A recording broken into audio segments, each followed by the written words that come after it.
আজকের রেসিপি শুভ অষ্টমী স্পেশাল ডালের বরফি পোস্ত কিভাবে রান্না করবেন সেটাই দেখাবো। একটু নতুনত্ব মনোযোগ সহকারে দেখবেন। নমস্কার বন্ধুরা, মাই সিম্পল লাইফস্টাইল ব্লগে স্বাগত জানাই। দেখে নিন আজকের রেসিপিটি। প্রথমে আমি এখানে 300 গ্রাম ছোলার ডাল সারা রাত ভিজিয়ে রেখেছি।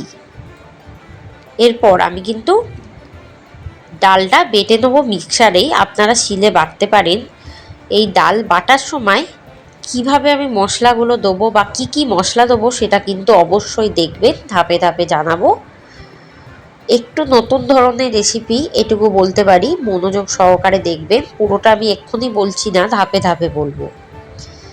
এবার কিছুটা ডাল দেওয়ার পর আমি দিয়ে দেবো 6টা কাঁচা লঙ্কা, পরিমাণ মতো আদা, 1 চামচ গরম মশলার গুঁড়ো রোস্টেড, 1 চামচ ধনে গুঁড়ো রোস্টেড, 1 চামচ জিরে গুঁড়ো রোস্টেড। এগুলো আমার ঘরেই বানানো। জিরেটাকে বা ধনেটাকে শুকনো খোলায় ভেজে জাস্ট গুঁড়ো করা। এবার আবারও আমি পুরো ডালটা দিয়ে দিলাম। তাহলে কি হবে, এভাবে বাটলে মশলাটা পুরোটাই ডালের মধ্যে মিশে যাবে। জল ছাড়াই কিন্তু ডালটা বেটে দিতে হবে, ঠিক এভাবেই ঘন ঘন করে।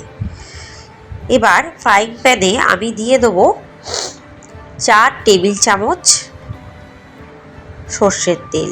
তেলটা গরম করে দেব। প্রথমে আঁচটাকে মিডিয়ামে রেখে তেলটা গরম হয়ে গেলে ডালটা দিয়ে দেবো। ডালটা যেহেতু সারা রাত ভিজিয়েছিলাম তাই ডালের মধ্যে একটা তো জলীয় ভাব এসেই গেছে। এবার ডালটা যদি আমি না ভালোভাবে তেলের মধ্যে নেড়ে না দিই তাহলে জলটাও শুকাবে না, বরফিগুলোও তৈরি হবে না। আর ডালটা দেওয়ার সাথে সাথেই কিন্তু আঁচটাকে একদম কমিয়ে দেবো, কারণ ডালটা কিন্তু একটু ধৈর্য সহকারে নেড়ে চেড়ে ভেজে দিতে হবে। কোনো দিকে যেন কাঁচা না থাকে আর কোনো দিকে যেন জলীয় ভাব না থাকে।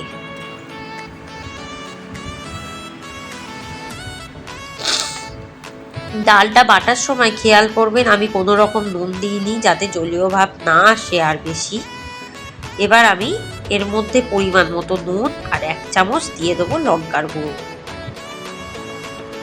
আর দিয়ে দেবো 1 চামচ রোস্টেড জিরে গুঁড়ো দিয়ে এবার ভালোভাবে নাড়বো। নাড়তে চাড়তে শুকিয়ে তারপর কিন্তু একটি পাত্রে ঢেলে রাখবো ঠান্ডা করার জন্য। ডালটা ভাজতে ভাজতেই বুঝতে পারবেন, ডালের কালারটা যখন একটু চেঞ্জ হয়ে যাবে তখনই বুঝতে পারবেন যে আপনারা যে ডালটা কিন্তু ভাজা হয়ে গেছে বা ডাল থেকে যে জলটা ছিল সেটা শুকিয়ে গেছে। দেখুন প্রায় শুকিয়ে এসছে। অলরেডি ফ্রাইং প্যানের গা থেকে উঠে আসা শুরু করে দিয়েছে ডালটা। দেখুন ডালের কালার প্রায় চেঞ্জ হয়ে গেছে। আপনারা কিন্তু এই ডালটা ভাজার সময় ননস্টিকের কড়াই ইউজ করবেন বা ননস্টিকের তাওয়াও ইউজ করতে পারেন। এবার ডালটা একটি পাত্রে ঢেলে দেবো। ঢেলে এবার একটু ঠান্ডা করে ঠেসে ঠেসে দেবো। গরম থাকা অবস্থায় ঠেসে ঠেসে দেবো, কিন্তু ঠান্ডা হলে তারপর বরফিগুলো কাটবো। ছুরির সাহায্যে কেটেছি, আপনারা খুন্তি দিয়েও কাটতে পারেন।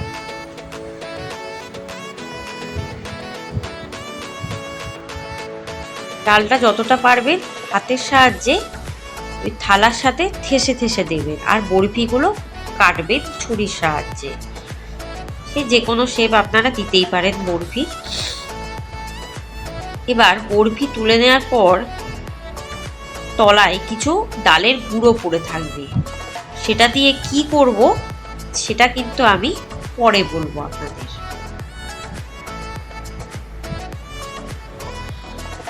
সেটা এখনই জানাবো না, পুরো রেসিপিটা দেখুন, তার মাধ্যমেই জানতে পারবেন।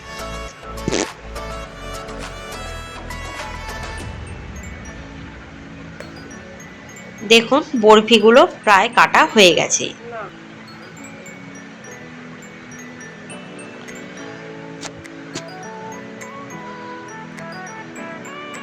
এবার কড়াই দিয়ে দেবো 5 টেবিল চামচ সর্ষের তেল। পুরো রান্নাটাই আমি সর্ষের তেলেই করছি, আপনারা সাদা তেলেও করতে পারেন, তবে পোস্ত যেহেতু তাই সর্ষের তেলে করলেও তার ঝাঁঝটা বজায় থাকবে। এবার তেলটা ভালো মতো গরম হয়ে গেছে, এবার কিন্তু ওই বরফিগুলো আমি কিন্তু ভেজে নেব। খুব লাল লাল করে ভাজতে হবে, তাই বলছি এই সময় আঁচটাকে কম রাখবেন, তাতে কি হবে দু পিঠই ভালোভাবে ভাজা হবে, কোনো দিকে আর কাঁচা ভাব থাকবে না। যত ভালোভাবে ভাজা হবে তত কিন্তু খেতে ভালো হবে এই বরফিগুলো, তার স্বাদটাও কিন্তু দারুণ হবে। এই রেসিপিটা অবশ্যই বাড়িতে বানাবেন, কিন্তু দেখবেন একটু নতুন ধরনের রেসিপি কিন্তু আপনাদের মন জয় করবেই করবে। গরম গরম ভাতের সাথে তো ভীষণই ভালো লাগবে, আর যদি খিচুড়িও করেন খিচুড়ির সাথেও ভীষণ ভালো লাগে, বা যে কোনো পোলাও, হোয়াইট পোলাও হোক আর বাসন্তী পোলাও হোক, পোলাওয়ের সাথেও ভালো লাগবে।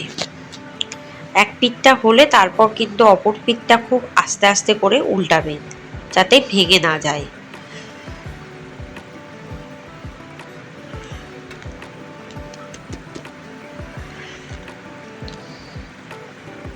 খুব লাল লাল করে ভাজতে হবে, আমি যেভাবে ভাজছি। একটু ধৈর্য সহকারে এই রান্নাটা কিন্তু আপনাদের করতে হবে।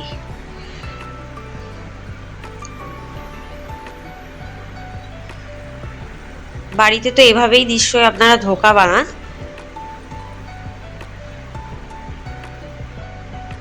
দেখুন ভাজা প্রায় হয়ে গেছে, এবার কিন্তু আমি একটি পাত্রে তুলে রাখছি। তবে এই রেসিপিটা একটু অন্য ধরনের, ধোকার মতো নয়। ধোকাও খেতে ভালো লাগে জানি, কার কার ধোকা ভালো লাগে এটা কিন্তু জানাবেন কমেন্টে। কার কার এরকম ডালের বরফি খেতেও ভালো লাগে সেটাও জানাবেন। এই যে ডালের যে গুঁড়ো গুঁড়ো ছিল, এগুলো কিন্তু আমি চটকে চটকে মাখবো।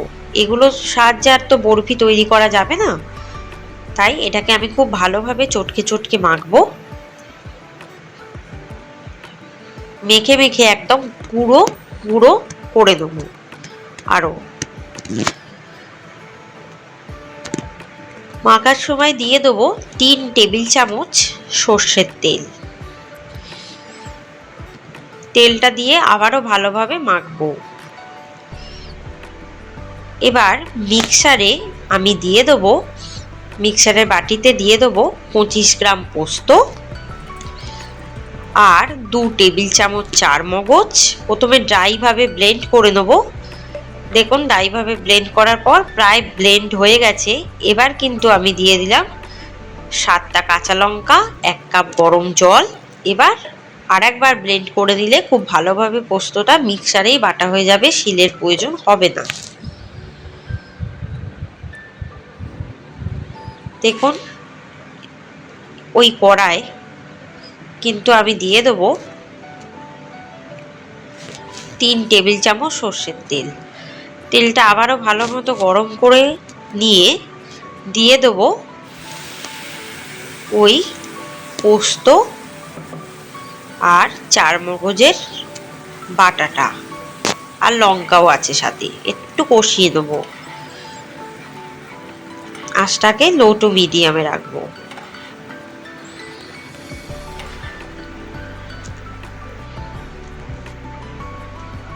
এই কষানোর সময় দিয়ে দেবো 5 টেবিল চামচ সর্ষের তেল, আর ওই যে যে ডালের গুঁড়োটা ছিল যেটা আমি মেখেছিলাম চটকে চটকে, সেটাও দিয়ে দেবো।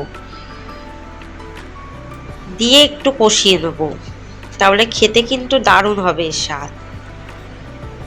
পোস্তর সাথে খুব ভালো মতো মিশিয়ে দেবো। দেখবেন গ্রেভিটা কিন্তু একদম ঘন হবে, আর গ্রেভিটা স্বাদই বদলে যাবে।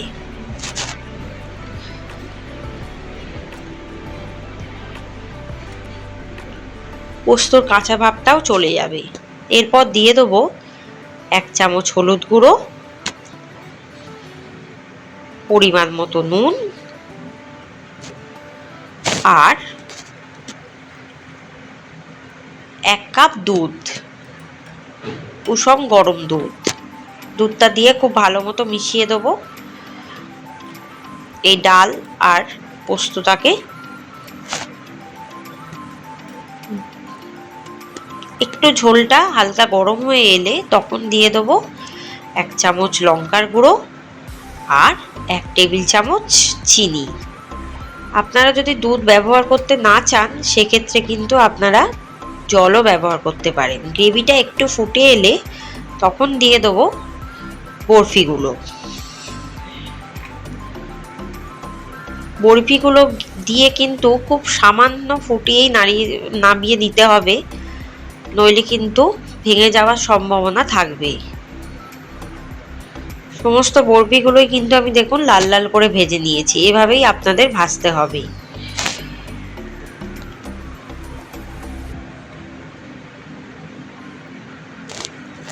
দেখুন গ্রেভিটা প্রায় শুকিয়ে গেছে। এরপর দিয়ে দেবো 3 টেবিল চামচ সর্ষের তেল, দিয়ে নাড়িয়ে চাড়িয়ে নামিয়ে নেব। তাহলেই কিন্তু রেডি এই ডালের বরফি পোস্ত। আশা করি রেসিপিটি ভালো লাগবে। ভালো লাগলে চ্যানেলটিকে সাবস্ক্রাইব করবেন, লাইক করবেন, কমেন্টে জানাবেন। ভালো থাকবেন, সুস্থ থাকবেন, রেসিপিটি বানাবেন।